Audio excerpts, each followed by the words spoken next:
Hello and welcome. You're watching NewsX and I'm Asavari Jindal. Today is the last day of Parliament's budget session ahead of the 2024 Lok Sabha elections. Members have convened for a discussion on the construction of the Ram temple in Ayodhya. Proceedings on the special day have commenced, but what is truly remarkable is the display of One India via this.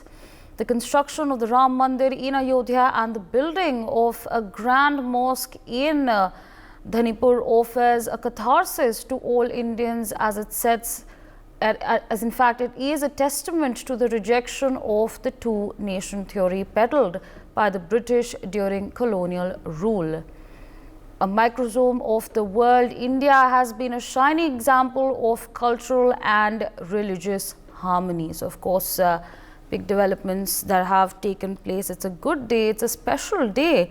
Meanwhile, joining us on the broadcast is Professor Madhav Nalapat. Joins us on the broadcast. So I'm going to, in fact, rope you in.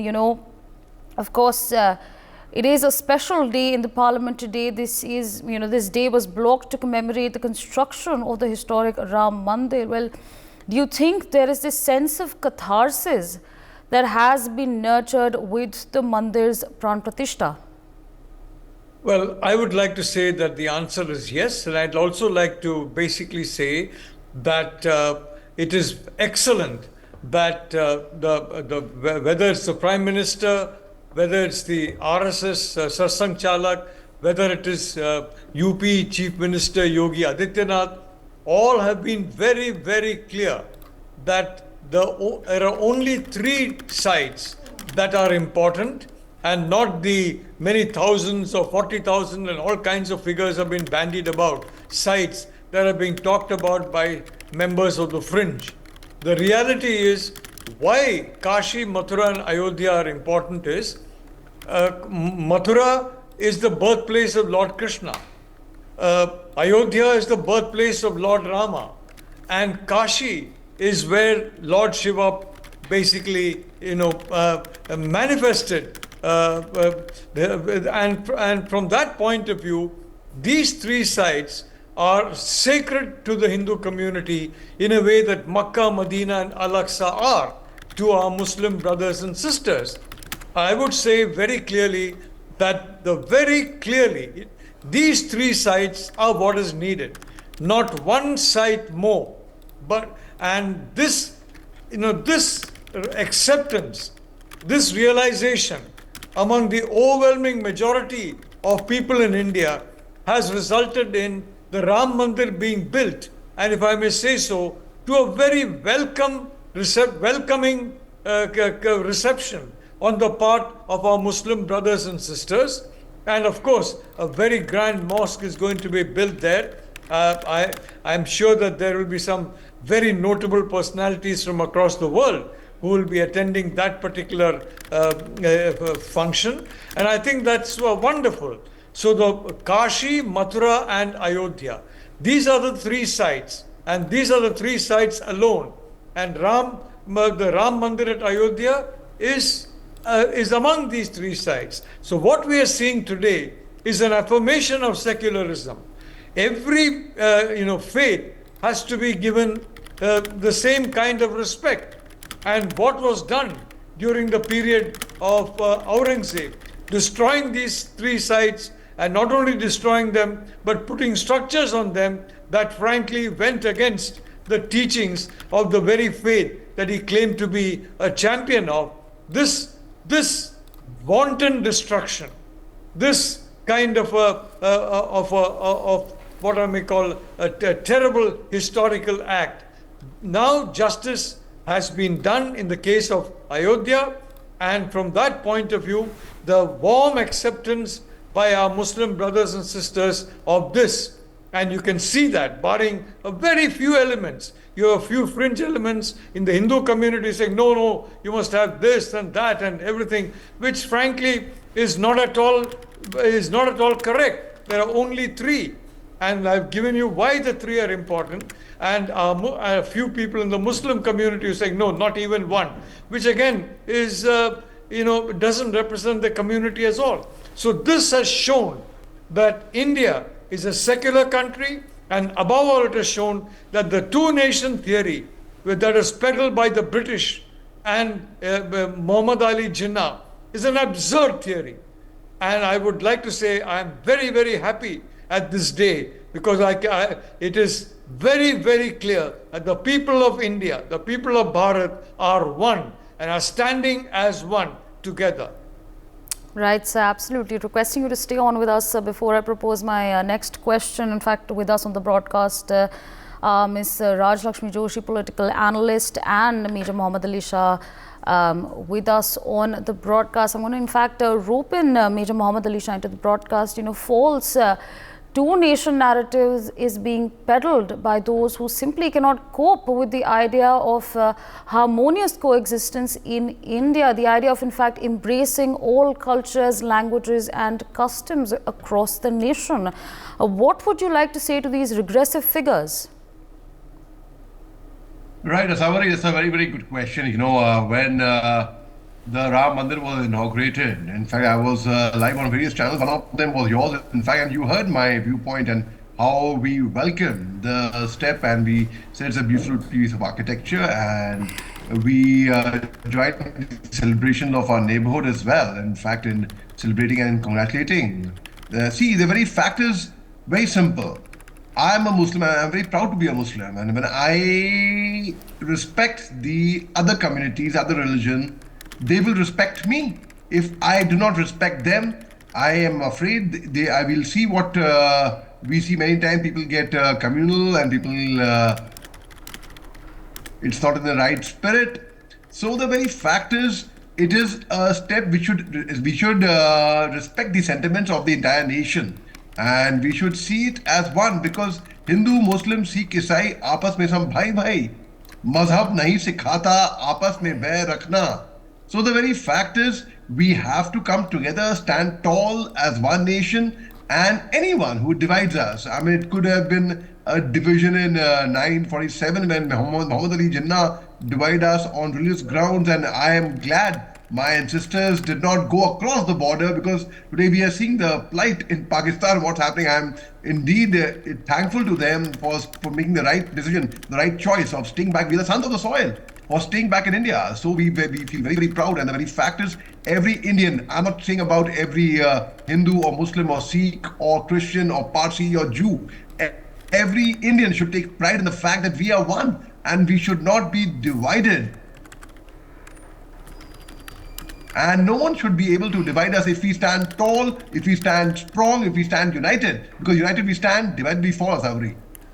Right, sir, absolutely. You've spoken about, taking pride in being one. With that thought in mind, I'm going to, in fact, rope in Ms. Raj Lakshmi Joshi into the broadcast.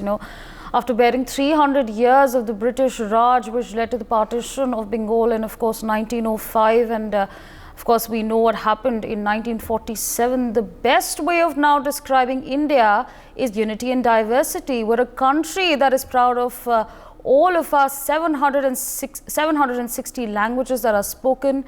In fact, over 1,000 festivals that are celebrated. We're all very, very proud of that. What does that say about India's journey in the last 76 years? A very good afternoon, Asawari. And Jai Shri Ram to everyone who's watching. You said something very interesting about 760 languages. There is this saying that says that कोस में बदले पानी, चार कोस में वाणी. So that is the amazing fact about our country of Bharat, where you see the taste of the water also change, and the language also, the accent slightly changes with every few kilometers. So that is how it is. So within a state, within a particular language also, you have different accents, you have different ways in which people express themselves. And yet all of us together, we have this huge cultural similarity. Though there are a lot of things that bind us together. Like Professor Nalpat was talking about, these three major temples, which are because, this is something that binds us all together. Like PM Modi was talking about this when he spoke about the Tamil Kashi Sangamam. He spoke about how, culturally, our people have been remembering all the seven holy rivers, whether it may be in North India or South India, everybody says the same shlokas, the same mantras. So in spite of the fact that we have so many different languages, so many different ways in which people eat the kind of cuisine, in spite of all of that, culturally we are all actually one.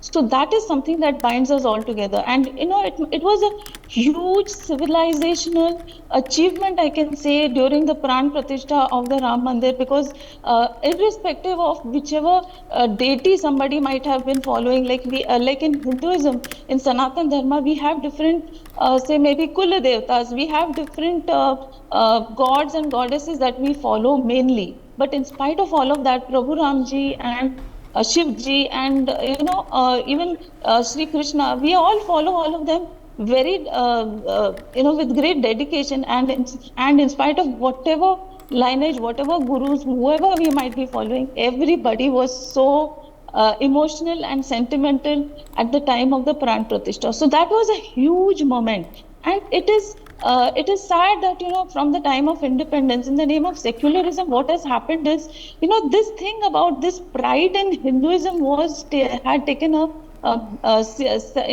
big setback. So it is that over the last 500 years, people have been waiting to see this day when there will be a place of pride given to Prabhu Shri Ram. It is not as if Prabhu Ram had gone away somewhere or something, but then with great pride and with great honor and with great dignity, he being welcomed back into his own home. That was something of a huge civilizational achievement, something that says that we are very proud to be who we are. We have this great pride in our Sanatan Dharma, in our own culture, and yet we are also very much in tune with the modern times, and then we are a superpower, and we are actually somebody who can actually show the world the way. So this is something that was very much necessary, this identity, that was something that was lacking. So in spite of all these different languages, in spite of all the cultural differences, we are one, and we are who we are. This Bharat, the idea of Bharat is because, this is something that all of this brings us all together. So who are we? So that actually that makes a huge difference, and only when we are able to actually ascertain this mindset we have, when we have this mindset that we are a strong Bharatiya, only then will we be able to actually tell the world that these are the policies, this is the interest that we are going to be following. So today we have the attitude, we have the confidence to tell the world that we are going to be looking at the interests of our own people first. So even the superpowers, all the other powers also, they look at it as they need us as much as we need them, or maybe they need us more than we need them. So that is why they, even if they have put any sanctions, they take it back, because then they know that today we are not going to simply bow down to them because of some pressure. So we are today somebody who are ascertaining that this is our identity, and we are proud of who we are, and we are also very much capable of leading the world. So I think that this is a huge message, and PM Modi has definitely, he has taken the lead, and this is something that was definitely a part of the manifesto. And the people used to keep mocking, the other political parties, they used to keep mocking, saying that aap kehte hain mandir wahi banayenge lekin tarikh nahi batayenge. So now the same people are actually they are questioning why the BJP is taking the credit when the BJP was being questioned all this time about why they want to build the Ram Mandir. So now today when it is built and it has been the Pran Pratishtha has happened, that the BJP and especially PM Modi is given the credit for what has happened. So I think that is very much justified, and I think that this is a huge moment for celebration, and all parties could have come together as a huge moment for Bharat instead of making it a political issue. So somewhere, somehow they have lost the plot, and I think that they're definitely going to realize their mistake. They probably regret it already, but they're just trying to cover up for it somehow. So I think that this is what PM Modi is going to be speaking about today also. Right, ma'am, absolutely. Stay on with us, and in fact, like to rope in Professor Nalapat into the broadcast. Sir, there are elements especially on foreign soil, which have been trying to ferment division in India. Now, it's an undeniable fact that the temple has been constructed only after the Supreme Court of India, the highest judicial body in the country, gave its verdict to do so. The Supreme Court has also designated a site following the verdict for the construction of a grand mosque in Dhanipur. Do you think this is in fact a testament of mutual respect in India?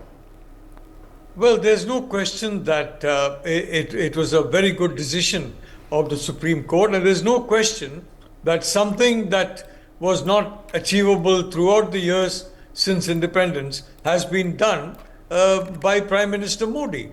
And very importantly, the injustice that was done 500 years ago has been remedied.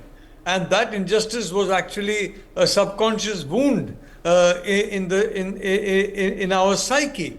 You know, it has been, again, let me repeat what the Sarsang Chalak of the RSS has said, Dr. Mohan Bhagwat, that we have a common DNA. We may be Hindus, we may be Christian, we may be Muslim, we may be Jain, we may be Buddhist, Sikh, whatever, but we have a common DNA. And the fact is, the Vedic period, the Mughal period, the Western period, all three periods are there in the DNA.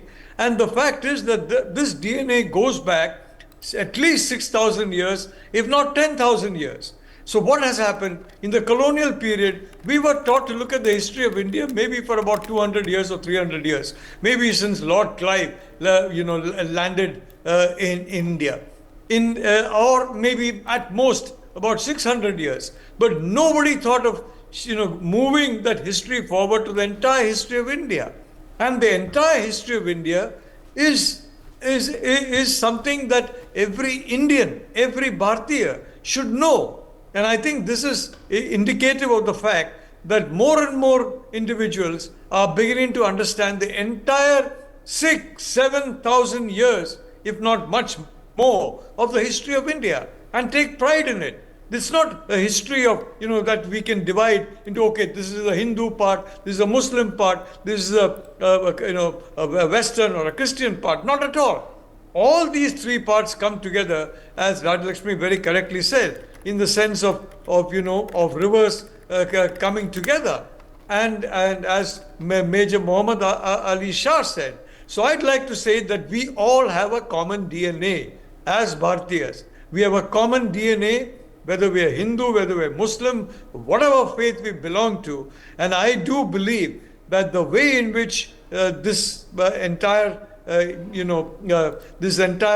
if I may say so, of the birthplace of Lord Ram to the significance it had before it was destroyed and demolished by Emperor Aurangzeb, who was the destroyer also of the Mughal Empire, I may add. I think it's a very, very important moment. And yes, it took place after a very long time, and it has taken place as a consequence of the leadership shown by Prime Minister Modi. But again, I want to say, we have a common DNA. Every one of us, including the four of us on this show, share that common DNA, and we share the entirety of Indian history. All of Indian history belongs to me. It belongs to Major Shah. It belongs to Rajlakshmi. It belongs to you. So I think that is the important point, that we have a common DNA. And I think that was shown by the manner in which the whole effort has continued, and the manner in which, for example, you have the Ram temple, and then you have a masjid coming, in a zone near the Ram temple. And I think that's fine, because the Ram temple has come up on the birthplace of Lord Ram. And that is the importance of the Ram temple. That is the importance of Mathura. It's the birthplace of Lord Krishna. That's the importance of Gyan Vapi. And these are the only three that are important, nothing more. And I think that the fact that that has been repeated, not just by citizens like you and me, who are part of the 1.4 billion, but by the most powerful people in the land, if I may say so. I think that's a very welcome sign that, and I think that has gone very, very far in ensuring that we all behave as people with a common DNA, people of the same family, because we are all the same family. Right, so absolutely. I think that's very well articulated. The fact that we all have a common DNA, that's very well articulated, sir. Requesting you to stay on with us, I'd like to rope in Major Mohammed Ali Shah into the broadcast. And, now Diwali is not a festival that is celebrated by only Hindus. Eid is not a festival that's only celebrated by Muslims.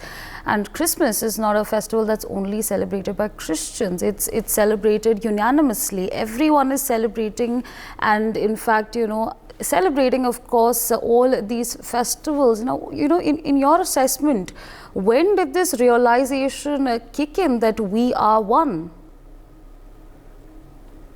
Right, Sabri, that's a very, very good question. I would like to give a small anecdote. When I was serving in the army, my army jawans would greet me on Eid as Ram Ram Sahab, Eid Mubarak. So that is the way we used to be greeted. I feel very happy about it.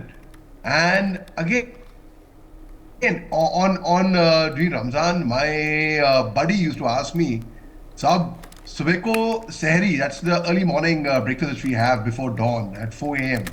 Subah sahab, sehri kitne baje lekar aao? And once I remember I wasn't fasting. I was really rather embarrassed when Gulab Singh asked me, Sahab, sehri kitne baje lekar aao? I did not know what to say, what to tell him that.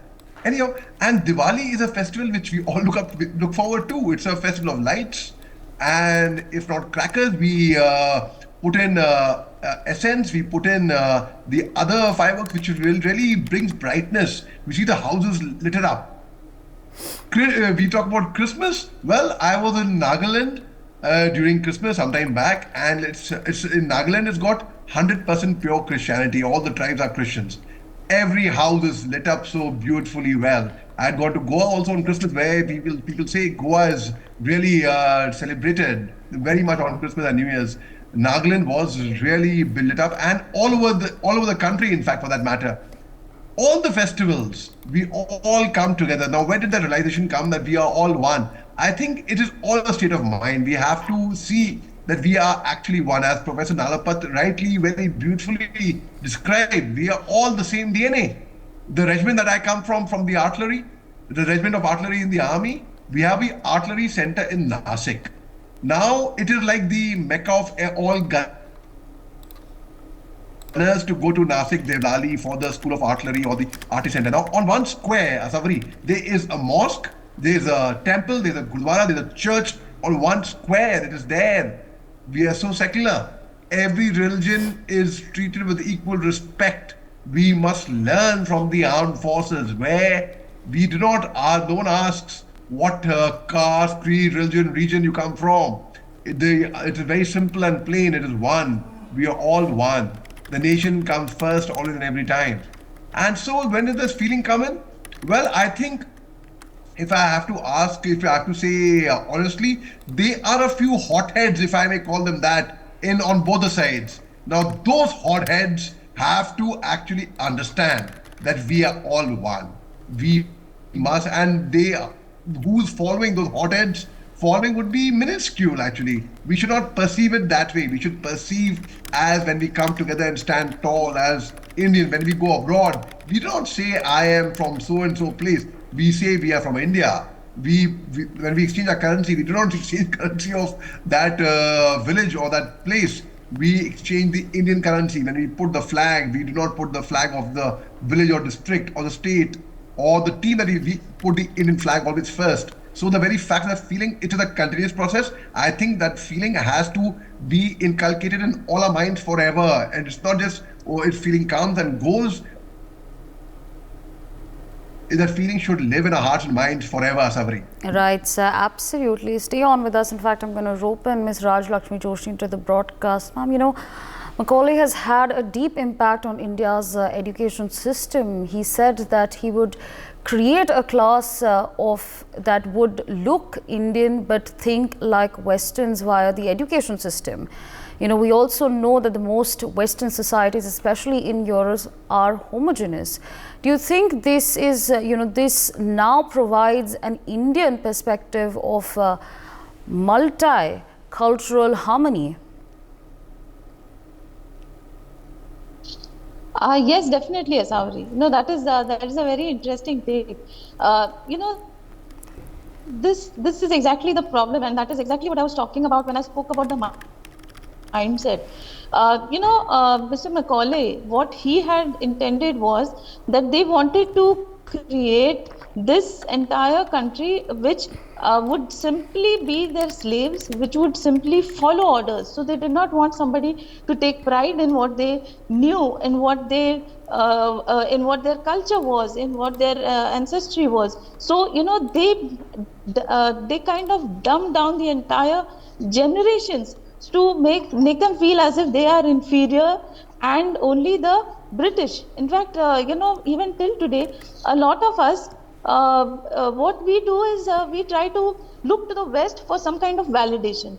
So it is as if, now yoga, it was not considered to be so much effective till the West kind of approved it. So it was, in fact, I think that, PM Modi has played a very vital role in making sure that it has become this International Day of Yoga, and where he has tried to show that this is something that we are something really proud about. So similarly, this is something that, people somehow feel that the Western way of education or the Western way of thinking, the Western culture is something that is much superior to us. Now PM Modi has been talking about how you should take a deep pride in your own culture and adopt Western technology. There's nothing wrong in it. Adopt the best of the rest of the world, but at the same time, don't feel ashamed to say that this is who we are. So, he spoke about something very important now in Parliament that day during, he said that all these years, there was this thing where if you show or you display something where you show Indian culture, then you are looked upon as something regressive. So that kind of a mindset came because of this kind of education where, only the British and the Mughal emperors, they were shown as somebody superior. And Indian kings were, even the most illustrious ones, they were completely left out of history. So we don't know much about all the illustrious kings who had made India one of the most prosperous countries. And that was the reason why all these invaders, they were invading our country multiple times. So we were the most prosperous country. It was just that our way of thinking was such that we really welcomed everybody. We didn't look at people suspiciously maybe. And that is the reason why people took advantage of us. And it also helped them that they were at some points of time, they were small princely states. So they took advantage of the divide and rule policy, which unfortunately today Indian political parties are taking advantage of. So this kind of a mindset which says that somebody else is superior to us is what actually caused our downfall over all these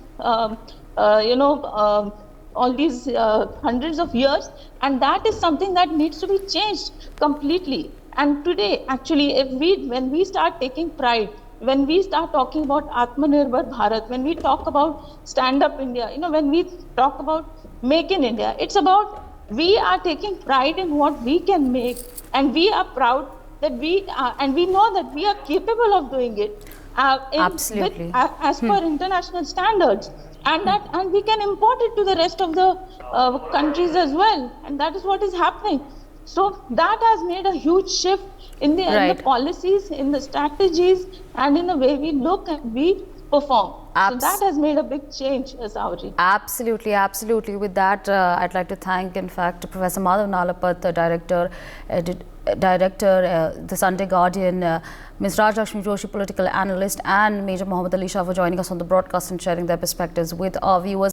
For more such videos, subscribe to the NewsX YouTube channel, hit the bell icon.